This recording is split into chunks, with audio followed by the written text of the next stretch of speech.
ನಮಸ್ಕಾರ ಸ್ನೇಹಿತರೆ, MRL study studio ಚಾನಲ್ಗೆ ತಮಗೆಲ್ಲರಿಗೂ ಸ್ವಾಗತಿಸುತ್ತಾ ಇವತ್ತಿನ ತರಗತಿಯಲ್ಲಿ ನಾನು ಕಂಪ್ಯೂಟರ್ ಲ್ಯಾಂಗ್ವೇಜಲ್ಲಿ ಬರುವಂತಹ ಭಾಷಾಂತರಕಗಳು ಅಥವಾ ಟ್ರಾನ್ಸ್ಲೇಟರ್ಸ್ ಅಂತೇಳಿ ಕರಿತೀವಿ. ಈ ಒಂದು ಟಾಪಿಕ್ ಮೇಲೆ ಇವತ್ತಿನ ತರಗತಿಯನ್ನು ಮಾಡ್ತಾಯಿದ್ದೀನಿ. ಈ ಹಿಂದೆ ನಾನು ಪ್ರೋಗ್ರಾಮಿಂಗ್ ಲ್ಯಾಂಗ್ವೇಜ್ ಮೇಲೆ ಒಂದು ತರಗತಿಯನ್ನು ಮಾಡಿದ್ದೀನಿ, ಹೈ ಲೆವೆಲ್ ಲ್ಯಾಂಗ್ವೇಜ್ ಬಗ್ಗೆ ಕುರಿತು. ಅದರದ್ದು ಮುಂದಿರೋದಂಥ ಭಾಗ ಇದಾಗಿರ್ತೈತೆ. ಯಾರೆಲ್ಲ ನಮ್ಮ ಚಾನಲ್ನ ಸಬ್ಸ್ಕ್ರೈಬ್ ಮಾಡ್ಕೊಂಡ್ರು ಚಾನಲ್ನ ಸಬ್ಸ್ಕ್ರೈಬ್ ಮಾಡಿಕೊಂಡು ವಿಡಿಯೋಗಳನ್ನು ವಾಚ್ ಮಾಡಿ ಅಂತ ಹೇಳ್ತಾ ಇವತ್ತಿನ ತರಗತಿಯನ್ನು ಪ್ರಾರಂಭಿಸೋಣ. ಭಾಷಾಂತರಕಗಳು ಇವು ಏನಂದರೆ ಇವು ಸಿಸ್ಟಮ್ ಸಾಫ್ಟ್ವೇರ್ಗಳಾಗಿವೆ. ಭಾಷಾಂತರಕಗಳು ಸಿಸ್ಟಮ್ ಸಾಫ್ಟ್ವೇರ್ ಆಗಿ ಕೆಲಸವನ್ನು ಮಾಡ್ತವೆ.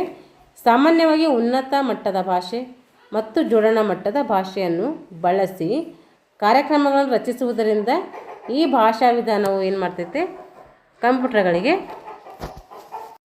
ಭಾಷಾಂತರಿಸಬೇಕಾಗ್ತೈತೆ. ಆದ್ದರಿಂದ ಭಾಷಾಂತರಕಗಳು ಏನು ಬೇಕು, ನಮಗೆ ಅವಶ್ಯಕವಾಗಿ ಬೇಕಾಗ್ತವೆ. ಏನು ಮಾಡ್ತೇವೆ, ಇವು ಉನ್ನತ ಮಟ್ಟದ ಭಾಷೆ ಹಾಗೂ ಜೋಡಣಾ ಮಟ್ಟದ ಭಾಷೆಯನ್ನು ಬಳಸಿಕೊಂಡು ಕಾರ್ಯಕ್ರಮಗಳನ್ನು ರಚಿಸ್ತವೆ. ಈ ಭಾಷಾ ವಿಧಾನವು ಏನು ಮಾಡ್ತವೆ, ಕಂಪ್ಯೂಟರ್ಗಳಿಗೆ ಟ್ರಾನ್ಸ್ಲೇಟ್ ಮಾಡ್ತವೆ. ಅದಕ್ಕೇನಂತೀವಿ, ಭಾಷಾಂತರಕ ಅಂತೇಳಿ ಕರಿತೀವಿ. ಇವಾಗ ಅಸೆಂಬ್ಲರ್ ಇದು ಸಿಸ್ಟಮ್ ಸಾಫ್ಟ್ವೇರ್ ಆಗಿದೆ. ಅಸೆಂಬ್ಲರ್ ಒಂದು ಸಿಸ್ಟಮ್ ಸಾಫ್ಟ್ವೇರು. ಇದು ಜೋಡಣಾ ಭಾಷೆಯಿಂದ ಯಾಂತ್ರಿಕ ಭಾಷೆಗೆ ಅನುವಾದಿಸಲು ಏನು ಮಾಡ್ತೈತೆ, ಅಸೆಂಬ್ಲರ್ ಸಹಾಯಕವಾಗ್ತೈತೆ. ಇದು ಸೋರ್ಸ್ ಜೋಡಣೆಯಿಂದ ಅಪ್ಡೇಟ್ಗೆ ಏನು ಮಾಡಲಾಗ್ತದೆ, ಅನುವಾದಿಸ್ತೈತೆ. ಯಾವುದು, ಅಸೆಂಬ್ಲರ್. ಅಸೆಂಬ್ಲರ್ ಕೂಡ ಒಂದು ಸಿಸ್ಟಮ್ ಸಾಫ್ಟ್ವೇರು. ಇದು ಜೋಡಣಾ ಭಾಷೆಯಿಂದ ಯಾಂತ್ರಿಕ ಭಾಷೆಗೆ ಅನುವಾದಿಸಲು ಏನು ಮಾಡ್ತೈತೆ, ಈ ಅಸೆಂಬ್ಲರ್ ಸಹಾಯಕ ಆಗ್ತೈತೆ. ಈ ಸೋರ್ಸ್ ಜೋಡಣೆಯಿಂದ ಅಪ್ಡೇಟ್ ಕೋಡ್ಗೆ ಏನಾಗ್ತೈತೆ, ಇದು ಅನುವಾದಿಸ್ತೈತೆ. ಉದಾಹರಣೆ ಹೇಳಬೇಕಾದ್ರೆ ಎಮ್ ಎಸ್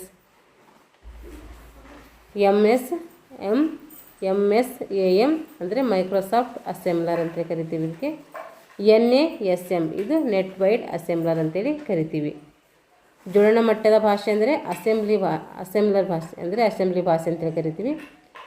ಅದು ಯಾಂತ್ರಿಕ ಭಾಷೆಗೆ ಅಂದರೆ ಮಷಿನ್ ಲೆವೆಲ್ ಲ್ಯಾಂಗ್ವೇಜ್ಗೆ ಏನು ಮಾಡ್ತೈತಿ, ಇದು ಅನುವಾದಿಸ್ತೈತಿ. ಅದಕ್ಕೆ ಏನಂತೀವಿ ನಾವು, ಅಸೆಂಬ್ಲರ್ ಅಂತೇಳಿ ಕರಿತೀವಿ.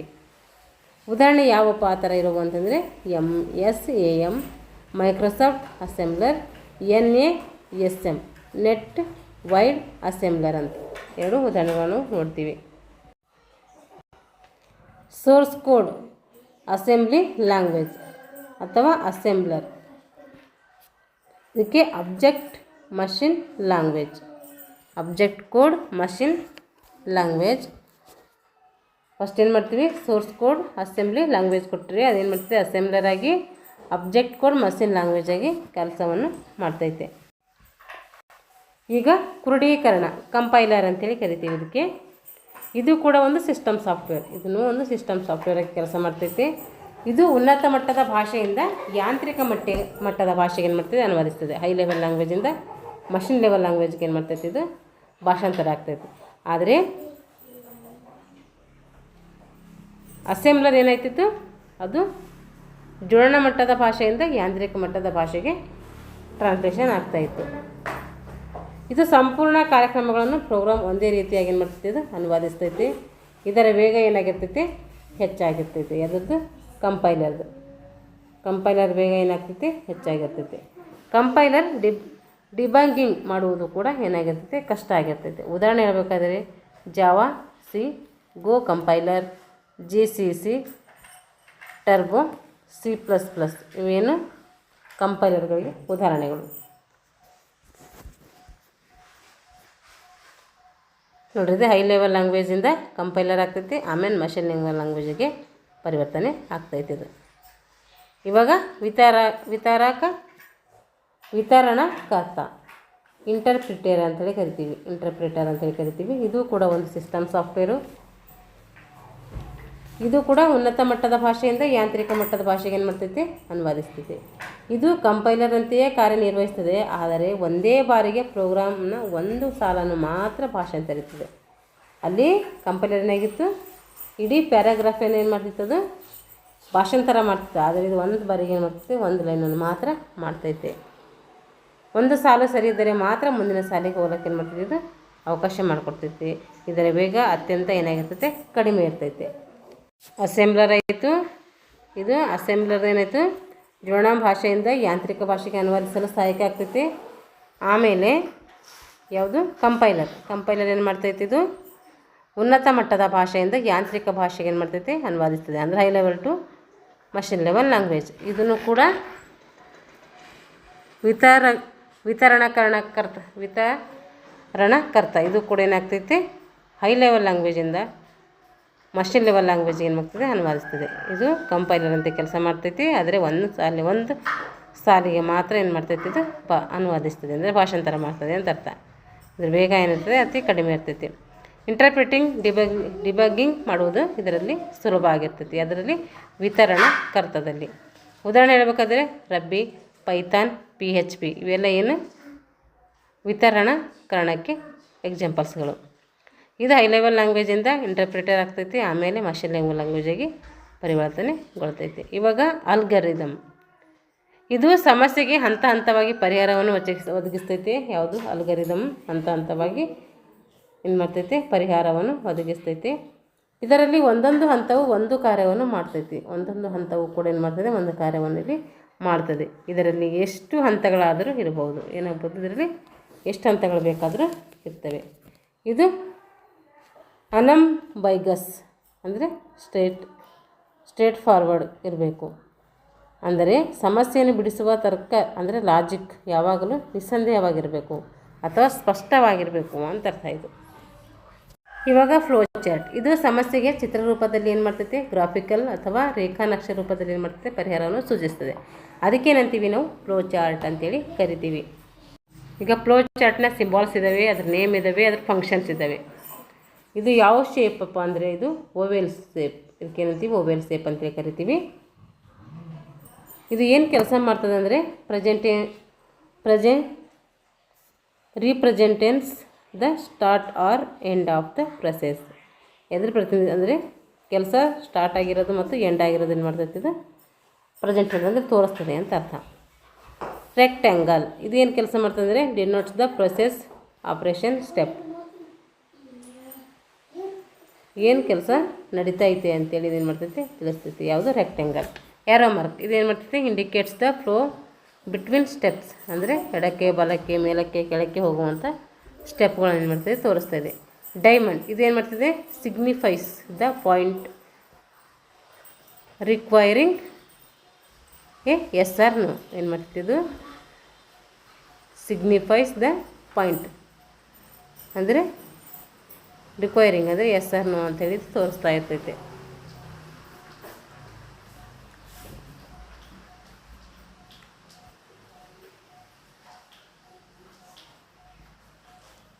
ಅಂದರೆ ಅಕ್ಯುರೇಟ್ ಪಾಯಿಂಟ್ಗಳ ಬಗ್ಗೆ ತೋರಿಸ್ತಾ ಇರ್ತೈತೆ. ಹಾಗೆ ಪ್ಯಾರಲೆಗ್ರಾಫ್ ಅಂತೇಳಿ ಗ್ರಾಮ್ ಅಂತೇಳಿ ಕರಿತೀವಿ. ಇದಕ್ಕೆ ಪ್ಯಾರಲೆಗ್ರಾಮ್, ಇದು ಎದಕ್ಕೆ ಬಳಸ್ತೀವಿ ಅಂದರೆ ಇನ್ಪುಟ್ ಮತ್ತು ಔಟ್ಪುಟ್ ಆಪ್ರೇಷನ್ಸ್, ಅಂದರೆ ಇನ್ಪುಟ್ ಮತ್ತು ಔಟ್ಪುಟ್ ಮಾಡ್ಲಿಕ್ಕೆ ಏನು ಮಾಡ್ತೀವಿ ಇದನ್ನು ನಾವು ಬಳಸ್ತೀವಿ. ಕಾರ್ಯಕ್ರಮಗಳಲ್ಲಿ ಕಾಣಿಸಿಕೊಳ್ಳುವ ಸಮಸ್ಯೆಗಳನ್ನು ಏನಂತೀವಿ ನಾವು ಎರರ್ಸ್ ಅಂತೇಳಿ ಕರಿತೀವಿ. ಇದನ್ನು ಕಂಪ್ಯೂಟರ್ ಭಾಷೆಯಲ್ಲಿ ಬಗ್ ಅಂತೇಳಿ ಕರಿತೀವಿ. ಎರರ್ ಕಾಣಿಸೋದಕ್ಕೆ ಏನಂತೀವಿ ಬಗ್ ಅಂತೇಳಿ ಕರಿತೀವಿ ಕಂಪ್ಯೂಟರ್ ಭಾಷೆಯಲ್ಲಿ. ಹಾಗಾದರೆ ತಪ್ಪುಗಳ ವಿಧಗಳು ಯಾವುದಂದರೆ ಸಿಂಟೆಕ್ಸ್ ಎರರ್. ಈ ತಪ್ಪು ಅಂದರೆ ವ್ಯಾಖ್ಯಾನದಲ್ಲಿ ಏನು ತಪ್ಪಾಗುತ್ತೆ ಅದಕ್ಕೆ ಏನಂತೀವಿ ಸಿಂಟೆಕ್ಸ್ ಎರರ್ ಅಂತ ಕರಿತೀವಿ. ಈ ತಪ್ಪು ಎರರ್ಗಳು ಕ್ರೋಢೀಕರಣ ಅಂದರೆ ಕಂಪೈಲರ್ ಮಾಡುವಾಗ ಕಾಣಿಸುವ ತಪ್ಪುಗಳಾಗಿರ್ತವೆ. ಏನು ಮಾಡ್ತೇವೆ, ಈ ಒಂದು ತಪ್ಪುಗಳು ಕ್ರೋಢೀಕರಣ ಮಾಡುವಾಗ ಕಾಣಿಸುವ ತಪ್ಪುಗಳಾಗಿರ್ತವೆ. ಈ ತಪ್ಪುಗಳನ್ನು ಕಂಪೈಲರ್ನಿಂದ ಏನು ಮಾಡ್ತೀವಿ ಹೊರ ಹಾಕ್ತೀವಿ. ಅದರಿಂದ ಇವನ್ನು ಕಂಪೈಲೇಷನ್ ಅಥವಾ ಎರರ್ ಅಥವಾ ಸಿಂಟೆಕ್ಸ್ ಎರರ್ ಅಂಥೇಳಿ ಕರಿತೀವಿ. ಏನಂತ ಕರಿತೀವಿ ಇದಕ್ಕೆ ಎರರ್ಸ್ ಅಥವಾ ಸಿಂಟೆಕ್ಸ್ ಎರರ್ ಅಂಥೇಳಿ ಕರಿತೀವಿ. ರನ್ ಟೈಮ್ ಎರರ್, ಈ ತಪ್ಪುಗಳನ್ನು ಕಾರ್ಯಕ್ರಮ ಅಥವಾ ಪ್ರೋಗ್ರಾಮು ರನ್ ಆಗುವ ಸಮಯದಲ್ಲಿ ಏನು ಮಾಡ್ತದೆ ಕಾಣಿಸ್ಕೊಳ್ತದೆ. ಇವು ಕಂಪೈಲೇಷನ್ ಟೈಮ್ ಆದ ನಂತರ ಹಂತದ ಕಾರ್ಯಕ್ರಮ ಏನು ಮಾಡ್ತದೆ ರನ್ ಮಾಡಿದ ನಂತರ ಕಾಣಿಸ್ಕೊಳ್ತೈತಿ. ರನ್ ಟೈಮ್ ಎರರ್ ಅಂದರೆ ಈ ಒಂದು ತಪ್ಪುಗಳು ಏನು ಮಾಡ್ತದೆ ಕಾರ್ಯಕ್ರಮ ಅಂದರೆ ಪ್ರೋಗ್ರಾಮು ರನ್ ಆಗುವ ಸಮಯದಲ್ಲಿ ಅಂದರೆ ಕೆಲಸ ನಡೆಯುವಂಥ ಸಮಯದಲ್ಲಿ ಕಾಣಿಸಿಕೊಳ್ಳುವಂಥ ತಪ್ಪುಗಳಾಗಿರ್ತವೆ. ಇವು ಕಂಪೈಲೇಷನ್ ಟೈಮ್ ಆದ ನಂತರ ಏನು ಮಾಡ್ಬೋದು ಕಾರ್ಯಕ್ರಮವನ್ನು ರನ್ ಮಾಡಿದ ನಂತರ ಏನು ಮಾಡ್ತವೆ ಕಾಣಿಸ್ಕೊಳ್ತವೆ. ಇವಾಗ ಲಾಜಿಕಲ್ ಎರರ್, ಈ ತಪ್ಪುಗಳನ್ನು ಕಾರ್ಯಕ್ರಮದ ಔಟ್ಪುಟ್ಟನ್ನು ಸರಿಯಾಗಿ ನೀಡುವುದಿಲ್ಲ. ಇದು ಕಾರ್ಯಕ್ರಮದ ಲಾಜಿಕ್ ಸರಿ ಇಲ್ಲದಿದ್ದಾಗ ಈ ತಪ್ಪುಗಳು ಮಾಡ್ತೇವೆ ಕಾಣಿಸಿರ್ತವೆ. ಕಾರ್ಯಕ್ರಮದ ಲಾಜಿಕ್ ಏನಾಗಿರೋ ಸರಿ ಇಲ್ಲ ಅಂತಂದಾಗ ಏನು ಮಾಡ್ತೈತೆ ಈ ತಪ್ಪುಗಳನ್ನ ಇವಾಗ ಕಾಣಿಸ್ಕೊಳ್ತೈತೆ. ಇದಕ್ಕೇನಂತೀವಿ ನಾವು ಲಾಜಿಕಲ್ ಎರರ್ ಅಂತೇಳಿ ಕರಿತೀವಿ. ಸಿಮ್ಯಾಟಿಕ್ ಎರರ್ ಯಾವಾಗ ಕಂಪೈಲರ್ ಕಾರ್ಯಕ್ರಮದ ಹೇಳಿಕೆ ಸ್ಟೇಟ್ಮೆಂಟ್ ಕಾಣಿಸ್ತೈತೋ ಅವಾಗ ಏನು ಮಾಡ್ತೀವಿ ಸಿಮ್ಯಾಟಿಕ್ ಎರರ್ ಅಂತೇಳಿ ಕರಿತೀವಿ. ಈಗ ಮಷಿನ್ ಡಿಪೆಂಡೆಂಟ್ ನಿರ್ದಿಷ್ಟ ಕಂಪ್ಯೂಟರ್ಗಳ ಮೇಲೆ ರನ್ ಆಗುವ ಅಪ್ಲಿಕೇಶನ್ ಇದಾಗಿರ್ತೈತೆ. ಇದನ್ನು ನಾವು ಪ್ಲಾಟ್ಫಾರ್ಮ್ ಡಿಪೆಂಡೆಂಟ್ ಅಂತ ಕೂಡ ಕರಿತೀವಿ. ಮಷಿನ್ ಡಿಪೆಂಡೆಂಟ್ಗೆ ಪ್ಲಾಟ್ಫಾರ್ಮ್ ಡಿಪೆಂಡೆಂಟ್ ಅಂತ ಕೂಡ ಕರಿತೀವಿ. ಹಾಗಾದರೆ ಮಷಿನ್ ಇನ್ ಡಿಪೆಂಡೆಂಟ್ ಇದರಲ್ಲಿ ಒಂದು ಅಪ್ಲಿಕೇಶನ್ ಇರ್ತೈತೆ, ಬೇರೆ ಬೇರೆ ಕಂಪ್ಯೂಟರ್ಗಳ ಮೇಲೆ ರನ್ ಆಗುವುದಾಗಿದೆ. ಇದನ್ನು ನಾವು ಪ್ಲಾಟ್ಫಾರ್ಮ್ ಇನ್ ಡಿಪೆಂಡೆಂಟ್ ಅಂಥೇಳಿ ಕರಿತೀವಿ. ಮಷಿನ್ ಡಿಪೆಂಡೆಂಟ್ ಅಂದರೆ platform dependent, machine in dependent ಅಂದರೆ ಪ್ಲಾಟ್ಫಾರ್ಮ್ ಇನ್ ಡಿಪೆಂಡೆಂಟ್ ಅಂತ ಅರ್ಥ.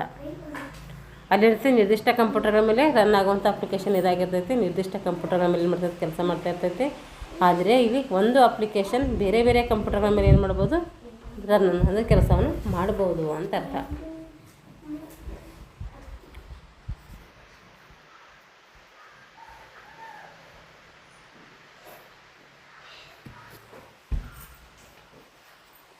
ಇವಾಗ ಇಲ್ಲಿವರೆಗೂ ಏನು ತಿಳ್ಕೊಂಡಿವೋ ಆ ಒಂದು ವಿಷಯದ ಮೇಲೆ ಪ್ರಮುಖವಾದಂಥ ಪ್ರಶ್ನೆಗಳಿದೆ ನೋಡ್ರಿ. ಸೋರ್ಸ್ ಪ್ರೋಗ್ರಾಮ್ ಕಾರ್ಯಕ್ರಮ ಬರೆಯುವವರು ಅಥವಾ ಬಳಕೆದಾರರು ಬರೆಯುವ ಕಾರ್ಯಕ್ರಮ ಯಾವುದಾದ್ರೆ ಅದು ಸೋರ್ಸ್ ಪ್ರೋಗ್ರಾಮ್ ಆಗಿರ್ತೈತಿ. ಸೋರ್ಸ್ ಪ್ರೋಗ್ರಾಮ್ ಯಾರು ಬರೀತಾರೆ ಅಂದರೆ ಕಾರ್ಯಕ್ರಮ ಬರೆಯುವವರು ಅಥವಾ ಬಳಕೆದಾರರು ಏನು ಮಾಡ್ತಾರೆ ಈ ಪ್ರೋಗ್ರಾಮ್ನ ಬರೀತಾರೆ. ಅಬ್ಜೆಕ್ಟ್ ಪ್ರೋಗ್ರಾಮ್ ಅಂದರೆ ಕಂಪೈಲರ್ ಅಥವಾ ಅಸೆಂಬ್ಲರ್ನಿಂದ ಔಟ್ಪುಟ್ ಹೊರಬಂದಂತಹ ಕಾರ್ಯಕ್ರಮ ಯಾವುದಾಗಿರ್ತದೆ ಅಬ್ಜೆಕ್ಟ್ ಪ್ರೋಗ್ರಾಮ್ ಆಗಿರ್ತೈತೆ. ಸಿಂಟ್ಯಾಕ್ಸ್ ಇದು ನಿಯಮಗಳ ಗುಂಪಾಗಿರ್ತೈತೆ, ಅಂದರೆ ರೂಲ್ಸ್ ಇರ್ತವೆ. ಇಲ್ಲಿ ನಿಯಮಗಳ ಕುರಿತು ಅದೇನೆಂದರೆ ಸಬ್ಜೆಕ್ಟ್, ವರ್ಬ್, ಅಬ್ಜೆಕ್ಟ್ ಇದ್ರ ಬಗ್ಗೆ ಕುರಿತು ಏನು ಮಾಡ್ತೈತಿ ರೂಲ್ಸ್ ಬಗ್ಗೆ ತಿಳಿಸ್ತೈತೆ. ಇದು ಸಿಮ್ಯಾಟಿಕ್ಸ್ ಅಂದರೆ ಕಾರ್ಯಕ್ರಮಗಳ ತರ್ಕವನ್ನು ಸೂಚಿಸ್ತೈತೆ. ಇವಾಗ PROLOG ಹಂಗಂದ್ರೆ ಅಂದರೆ ಪ್ರೋಗ್ರಾಮಿಂಗ್ ಇನ್ ಲಾಜಿಕ್ ಅಂತ ಅರ್ಥ. ಈಗ API ಅಂದರೆ ಅಪ್ಲಿಕೇಶನ್ ಪ್ರೋಗ್ರಾಮ್ ಇಂಟರ್ಫೇಸ್. API ಅಂದ್ರೇನು ಅಪ್ಲಿಕೇಶನ್ ಪ್ರೋಗ್ರಾಮ್ ಇಂಟರ್ಫೇಸ್ ಅಂತ ಅರ್ಥ. PHP ಅಂದರೆ ಪ್ರಿಪ್ರೊಸೆಸರ್ ಹೈಪರ್ ಟೆಕ್ಸ್ಟ್ ಅಂತ ಅರ್ಥ. ಇದು ಜಾವಾ ಆ್ಯಂಡ್ VB ಇವು ಇಂಟರ್ಪ್ರಿಟೆಡ್ ಲ್ಯಾಂಗ್ವೇಜ್ಗಳಾಗಿರ್ತವೆ. ಇವು ಜಾವಾ ಪ್ರೋಗ್ರಾಮಿಂಗ್ ಅಂದರೆ ಇದನ್ನು ವಿಶೇಷ ಕಾರ್ಯಕ್ರಮವಾದಂಥ ಆಪ್ಲೆಟ್ ಅನ್ನು ಬರೆಯಲು ಏನು ಮಾಡ್ತಾರೆ ಜಾವಾ ಪ್ರೋಗ್ರಾಮನ್ನು ಬಳಸ್ತಾರೆ. Procedural program languages procedural programming language ಅಂದರೆ C++, ಮತ್ತು Java, COBOL, Pascal, BASIC, ALGOL ಇವೆಲ್ಲ ಏನು ಪ್ರೊಸೀಡ್ಯೂರಲ್ ಪ್ರೋಗ್ರಾಮಿಂಗ್ ಲ್ಯಾಂಗ್ವೇಜಸ್ ಅಂತ ಅರ್ಥ.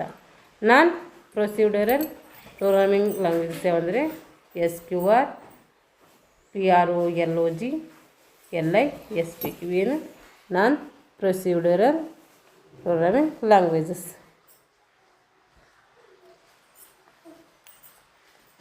BCPL ಇದು ಸಿ ಪ್ರೋಗ್ರಾಮಿಂಗ್ ಅನ್ನು ಡೆವಲಪ್ ಮಾಡಲು ಏನು ಮಾಡ್ತೀವಿ ನಾವು ಇದನ್ನು ಬಳಸ್ತೀವಿ. ಇದು ಒಂದು ಭಾಷೆ ಆಗಿರ್ತೈತಿ. ಬಿ ಪ್ರೋಗ್ರಾಮಿಂಗ್ ಅಂದರೆ ಇದನ್ನು ಕೆನ್ ಥಾಮ್ಸನ್ ಎಂಬುವರು ಏನು ಮಾಡ್ತಾರೆ 1969ರಲ್ಲಿ ಅಭಿವೃದ್ಧಿಪಡಿಸ್ತಾರೆ. ಸೈಂಟಿಫಿಕ್ ಲ್ಯಾಂಗ್ವೇಜಸ್ ಅಂದರೆ ಬೇಸಿಕ್, ಪೋರ್ಟಲ್, ಪ್ಯಾಸ್ಕಲ್ ಇವೇನಿದೆಯೋ ಸೈಂಟಿಫಿಕ್ ಲ್ಯಾಂಗ್ವೇಜಸ್ ಅಂತೇಳಿ ಕರಿತೀವಿ. ಹಾಗಾದರೆ ವಾಣಿಜ್ಯ ಭಾಷೆಗಳು ಯಾವಂದರೆ ಕೋಬಲ್ ಇದೇನು ವಾಣಿಜ್ಯ ಭಾಷೆಗಳು. ಈಗೇನಂತೀವಿ ಕೋಬಲ್ ಅಂದರೆ ಕಮರ್ಷಿಯಲ್ ಲ್ಯಾಂಗ್ವೇಜಸ್ ಅಂತೇಳಿ ಕರಿತೀವಿ. ಕೃತಕ ಭಾಷೆಗಳು ಆರ್ಟಿಫಿಷಿಯಲ್ ಲ್ಯಾಂಗ್ವೇಜಸ್ ಅಂದರೆ LISP, PROLOG ಈಗೇನಂತೀವಿ ಕೃತಕ ಲ್ಯಾಂಗ್ವೇಜಸ್ ಅಂತೇಳಿ ಕರಿತೀವಿ. ಹಾಗೆ ಸ್ಪೆಷಲ್ ಪರ್ಪೋಸ್ ಲ್ಯಾಂಗ್ವೇಜಸ್ ಯಾವಂದರೆ C++, ಜಾವಾ, ಪೈಥಾನು ಇವೆಲ್ಲ ಏನು ಮಾಡ್ತಾವಂದರೆ ಸ್ಪೆಷಲ್ ಪರ್ಪಸ್ ಲ್ಯಾಂಗ್ವೇಜ್ ಅಂತೇಳಿ ಕರಿತೀವಿ.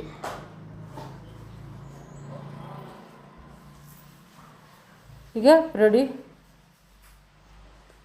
ಪ್ರಿಸಿಡ್ಯೂಸ್ಡ್ ಪ್ರೋಗ್ರಾಮಿಂಗ್ ಲ್ಯಾಂಗ್ವೇಜ್ ಅಲ್ಲ, ಆದರೆ ಅನೌಪಚಾರಿಕ ಮಾರ್ಗ ರೀತಿಯಲ್ಲಿ ಏನು ಮಾಡ್ತೈತಿ ಇದು ಪ್ರೋಗ್ರಾಮನ್ನು ವಿವರಿಸುವುದಾಗಿದೆ.